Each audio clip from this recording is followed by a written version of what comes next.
Mic check. Everyday superpower, the place where you learn about body language, game, relationships, human dynamics, everything in between.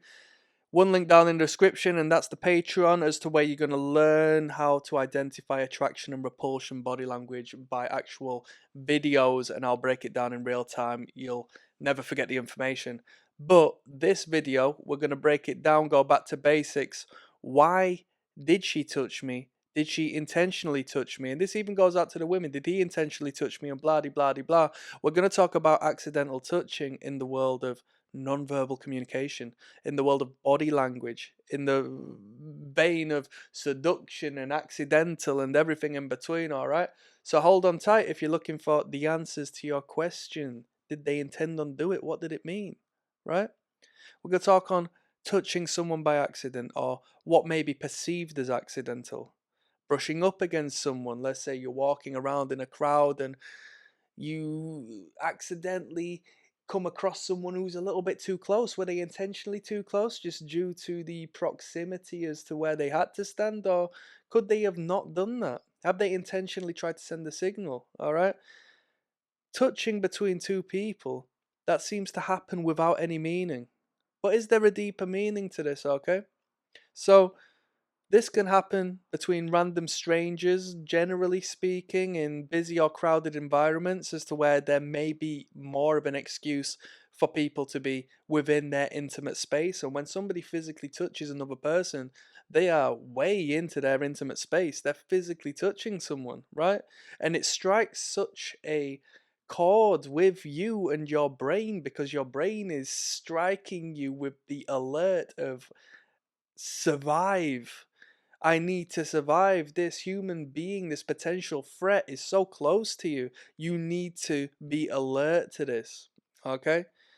Alternatively, it can be done out of a conscious awareness of that other individual, or maybe yourself if you are actioning it in order to create a bond and intimacy. But how does this work, right?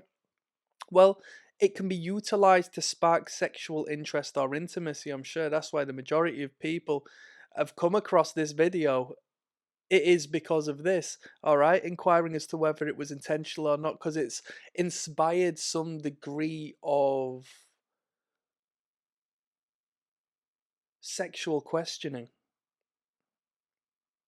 intimate questioning. They're in your intimate space.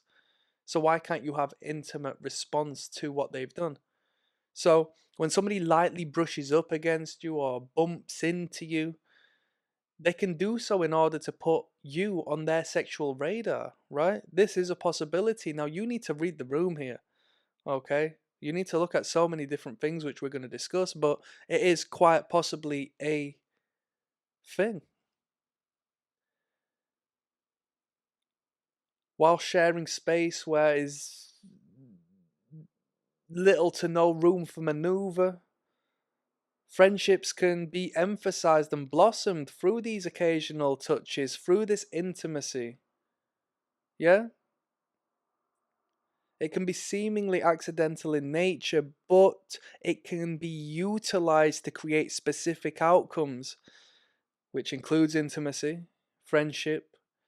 You can intimidate in doing so. We're not necessarily going to go into that realm, okay? Because, you know as to whether it's being utilized to intimidate or not. And if you don't know, just take a moment to think, how did that make you feel? If it's another man encroaching on you and sort of entering your personal space, and your physical reaction is that of fear, have a think as to whether they have weaponized that personal space.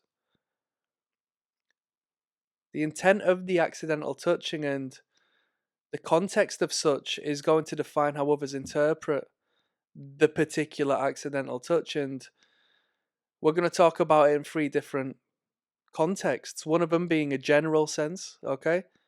Second being in the realm of seduction and attraction and dating.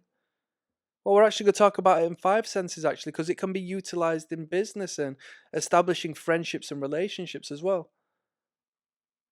Well, you know what? We'll call it business and friendly as the third option. We'll blend the two. So when it comes to utilizing this behavior or experiencing this accidental touch in a general sense, yeah, let's say two people brush up against each other in a workplace. Yeah, we're both looking at the same computer and we are comfortable enough to be side by side as to where one person bumps into the other as they reach over to use the mouse controller to show another thing to another person. Doesn't prolong the touch, bumps into them. Seems to have no meaning at all, but it shows that that person is not uncomfortable with you because they can enter your space, and dependent on how you react, whether you allow that touch to be prolonged by staying still or whether you back off, is a showcase of your personal boundaries, right? Such as we'll do a different video on this, but let's say, for example, somebody steps into your personal space, a woman per se, who is testing how you feel about her at that particular moment. She might step inwards closer to you, and now whether you stay there or take a step backwards because you feel uncomfortable, that will showcase, the distance, especially the metaphorical distance, the psychological distance you're hoping to sort of establish at that particular time, right? When used in a dating context, we can apply it, as a woman bumping into a man she finds interesting on the dance floor in a club of some sorts. I use this one because I think it's taken for granted and people don't necessarily see it for what it is and sometimes find it like quite ignorant. But as you're walking down the street, let's say you're in the middle of your city centre, your town, and it's quite busy and a woman is walking opposite you, she doesn't necessarily find too much of a reason to get out of your way. She ends up brushing against you. She knows who you are. She has identified you and seen you, and she's wanted to make that statement of doing so because it screams, I am here. If she didn't want your attention, if she thought you were creepy, if she thought you were scary and intimidating and so forth, she's going to walk a little bit astray, ajar from you to ensure that you don't bump into her, so you don't communicate with her, even in a nonverbal sense. Yeah? This intimate space and this consistent crossing of the boundary into this space can be utilized in a business and a friendship sense by creating a bond and establishing a closer connection, a literal physical connection that you that may differ your relationship to that of their relationship to others because other people might not enter that space.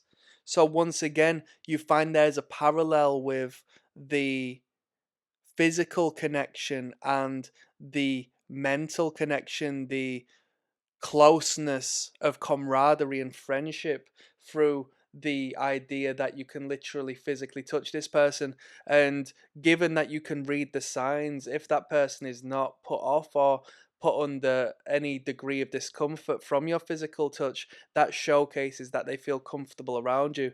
And it showcases that they feel comfortable around you because any sort of flinching or backing off or so forth may be indicative of fear, threat, and such as the dating game, friendship comes with a,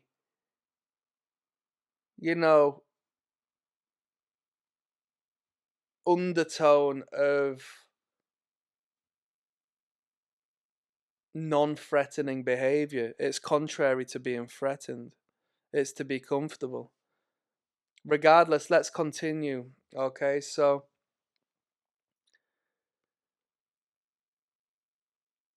touch is a powerful force, right? And you know this, that's why you're on this video. And it can be used to manipulate and influence others. Yeah? Sometimes it does happen accidentally, but you have to be very well aware that most people living inside of their own heads know what they're doing, where they're going, and how they are communicating and interacting with others. It's a survival mechanism to be aware of our surroundings and the people around us. And if we don't necessarily want to engage with someone, if we don't feel comfortable around someone, we're not going to go out of our way to touch them. Sometimes we might not want to talk to them. Sometimes we might not want to make eye contact with them. We definitely don't want to touch the person. Think about the people in your life who you don't feel too comfortable with. You're not touching them. You are not physically touching them. It's nonsensical.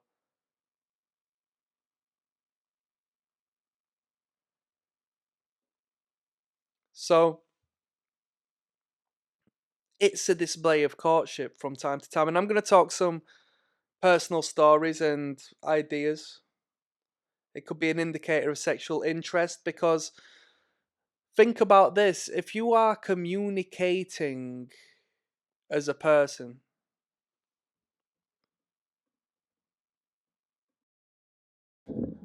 verbally, I mean, let's take it one step beyond, right?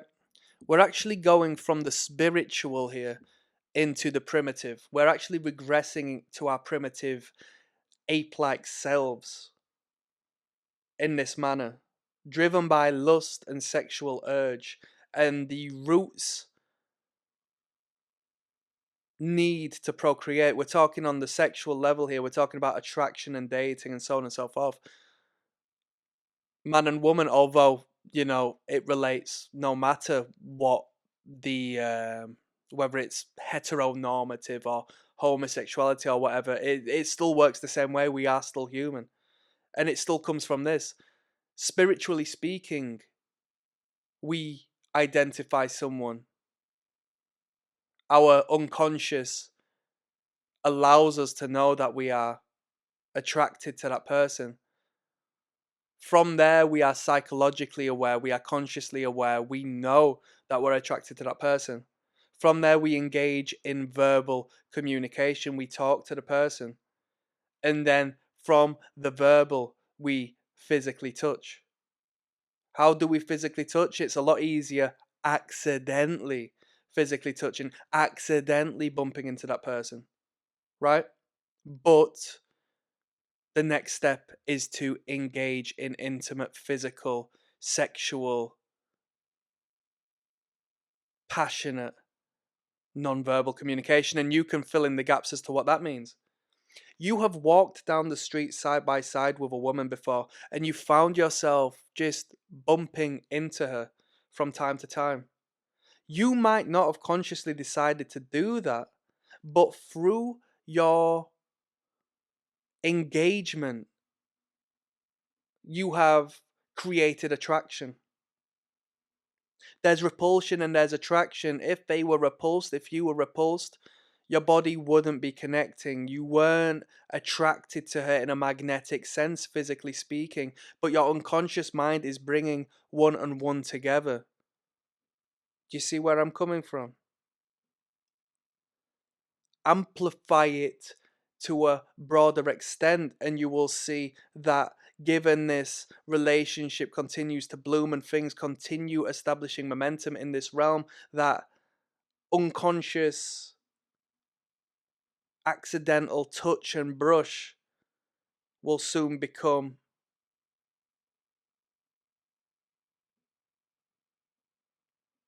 sex. But that's a story for another time, isn't it?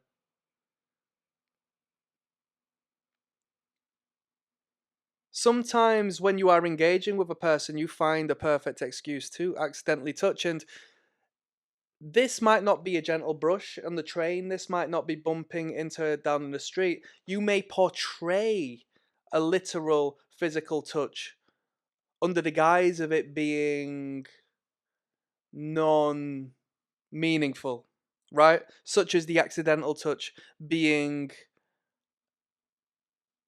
portrayed as a non meaningful touch. When you are looking at a woman's rings on her hand when you are having a date and you use that as an excuse to touch her hands, does this not fall within the realm of this confusing middle ground between intentional, seductive, attractive touch and the questionable?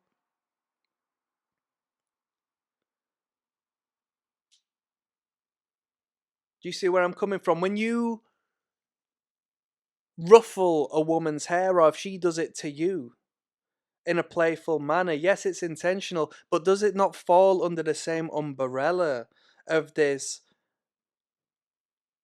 question raising, confusing, ambiguous, non-verbal, physical, brain exciting, enticing sensation that is created through the bump in the street, in the train, wherever?